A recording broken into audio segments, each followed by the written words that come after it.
One of those tough nuts to crack in terms of world records. And Amusan is in. Toby Amusan, the world record holder in the 100-metre hurdles, a new Commonwealth champion. He's starting off on the first leg for the Nigerian team. There's a Jamaican team. Kemba Nelson, experienced on the first leg. Jamaica won silver at the World Championships behind the USA. It was Nelson on the first leg. Natalia White will be on second. Ramona Burchell will be on third. And then a certain five-time Olympic gold medalist and two-time Commonwealth champion, Elaine Thompson-Herah, has been drafted in. And she has a chance to win 3 gold medals here at the Commonwealth Games. It has been done a couple of times before. Debbie Ferguson did it back in Manchester in 2002. And talking about experience, saw a quick shot there of Asher Phillip, who'll start off the England team. Emalia Lancico will go down the back straight. Justin Boyfriend, OJ Edeburan bring the England men's team home. Bianca Williams there will go round the top bend. And Daryl Nita has been brought in for Ashley Nelson on the last leg. That's a good team for England. He qualified second fastest for this final. So Tomi Amusam will have the responsibility. They were the fastest qualifiers, the Nigerians. There's Favour Ofili, herself having a good Commonwealth Games here. She'll go down the back. The crowd absolutely buzzing, Steph, from that win for England.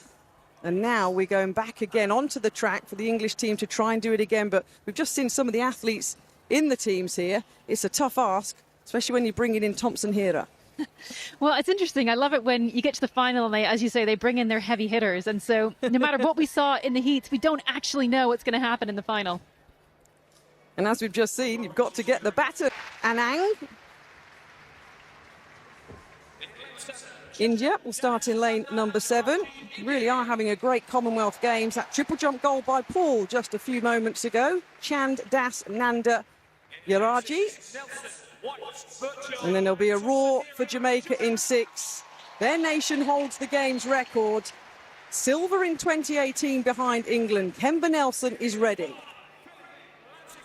Lane 5, the team from England. Second fastest in qualifying, Asher Phillips in that World Championship squad just a few weeks ago, leading them off. Nigeria in lane number 4, bronze in 2018. Amusam Ofili, the first 2 legs for them. In lane number 3 will be Ghana, the 6th fastest to qualify for this final. Boake, Ali, Oka and Hoare running for them. And there's your lineup for Trinidad and Tobago in lane 2. Inside 43.5 seconds to qualify, St. Fort, i.e. Prito and Bertrand. So, a super men's 4x100 metre relay. And now our final action. Can England defend the title they won in 2018? Beating Jamaica by 6/100ths of a second on that occasion. I remember long jumper Lorraine Ugan bringing the baton home for the English side. Trinidad and Tobago in 2, Ghana in 3, Nigeria in 4, England in 5, Jamaica in 6, India in 7, Australia in 8, and Scotland in 9. The women's sprint relay final.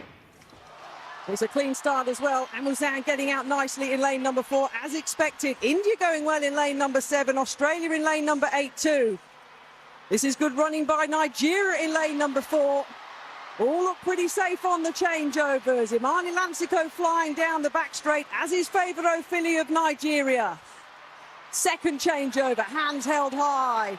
Australia on the outside in lane 8 going well. Nigeria, though, flying round with Chukwuma on the 3rd leg. Hands back for the Nigerians. A roar from her teammate. Nigeria going to take this one. England with Daryl Nita in 2nd. Keep an eye on Thompson-Herah. The Jamaican superstar comes through for bronze for the Jamaican side. But 42.10 seconds, just outside the Games record.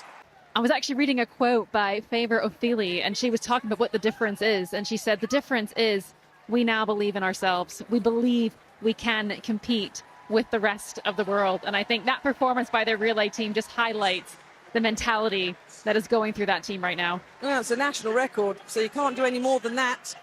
The Nigerians confirmed as the gold medal winners. England in second with Philip Lantico, Williams and Nita. And the flags are being draped by the Nigerian team.